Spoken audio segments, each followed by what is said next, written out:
አለይኩም ወራህመቱላሂ ወበረካቱ። ውድና የተከበራችሁ ቤተሰቦቼ እንደምን አላችሁ? ለኔ ከሁሉ ሰላም ነው። ዛሬ በጣም ደስ ያለኝ አንድ ዚክር አለና ያንን ዚክር አሰማችኋለሁ። ከማሰማቴ በፊት ደግሞ ለራሴም ያለው ሚንዳ ሲነገር የሚያስምርልን ወንጀል ሲነገረን በጣም ደስ የሚል ነውና እስቲ እኔ ልበለው መጀመሪያ أستغفر الله الذي لا إله إلا هو الحي القيوم وأتوب إليه يمين ذكرنا استي عدم تقدم رضي الله عنه يزو بيهقينا حاكم عند زقبولن نبي عليه الصلاة والسلام عندي بالوال من قال أستغفر الله الذي لا إله إلا هو الحي القيوم وأتوب إليه ثلاثا غفرت له ذنوبه وإن كان فاضلا من الزحف سبحان الله تلك هنا ذكرنا ትልቅ የሆነ ምንዳ ያለው ዚክር ነው። በደንብ እንከታተለው። ሱብሃንአላህ አንዳንድ ዚክሮች ትልልቅ ወንጀልን ሳይቀር ነው የሚያስምሩት። ከነዛ ዚክሮች ውስጥ አንዱ ነው። ነብዩ አለይሂ ሰላቱ ወሰላም ምን አሉ?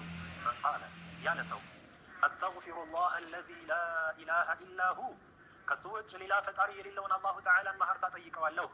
አልሐዩል ቀዩም ሕያውና በራሱ የተቃቃ የሆነውን ጌታ ወአቱቡ ኢለይሂ ወደሱ እመለሳለሁ።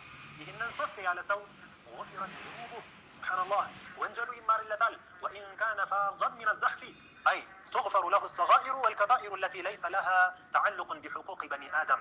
يعني عند سويه إن ذكر سيل صوستي أستغفر الله الذي لا إله إلا هو الحي القيوم وأتوب إليه سبحان الله بتأم تنشنج 30 سكند ينقل لا يفجي شلال أستغفر الله الذي لا إله إلا هو الحي القيوم وأتوب إليه يهجن صوستي على سو ትንንሽ ወንጀሎችን በሙሉ እንዲሁም ከሰው ሐቅ ጋር የማይገናኝ የሆኑ ወንጀሎችን ትልልቅ ቢሆኑ እንኳን ያስምራሉ አሉ። ሱብሃንአላህ ነብዩ አለይሂ ሰላቱ ወሰላም ትልልቅ ወንጀል እንደሚያስምር በምን ንግግራቸው ነው ዑለማዎች የተረዱት? ወኢን ካነ ፋضን ሚነ الزحፍ ባለው ንግግራቸው ነው። ምክንያቱም ፋض ሚነ الزحፍ የሚባለው ሙእሚኖች ከካፊሮች ጋር ጂሃድ ለማድረግ ፊት ለፊት ከተገናኙ በኋላ ሸሽቶ መመለስና ማፈግፈግ ክልክል ነው፣ ትልቅ ወንጀል ነው።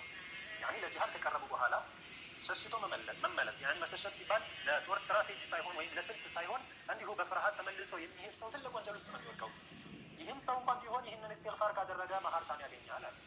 ይዘን ይህ ትልቅ ወንጀል የሚማር ከሆነ ሌሎችም ወንጀሎቹ ሊማሩለት ይችላሉ ማለት ነው። ትልቅ ወንጀል እንዲሆኑ ከሰው ሐቅ ጋር የሚገናኝ እስካልሆነ ድረስ ማለት ነው። ስለዚህ ይህችን ዚክር ሁሌም ብንል እጅግ በጣም ትልቅ ምንዳ እናገኝበታለን። በብዛት አስተውለን ከሆነ ብዙ አካባቢዎች ላይ የጁምዓ ሶላት ከተሰገደ በኋላ በጀማዓ ሶስት ይባላል። ይህ አስተግፊሩላህ አለዚ ላ ኢላሃ ኢላ ሁወል ሐዩል ቀዩም ወአቱቡ ኢለይህ።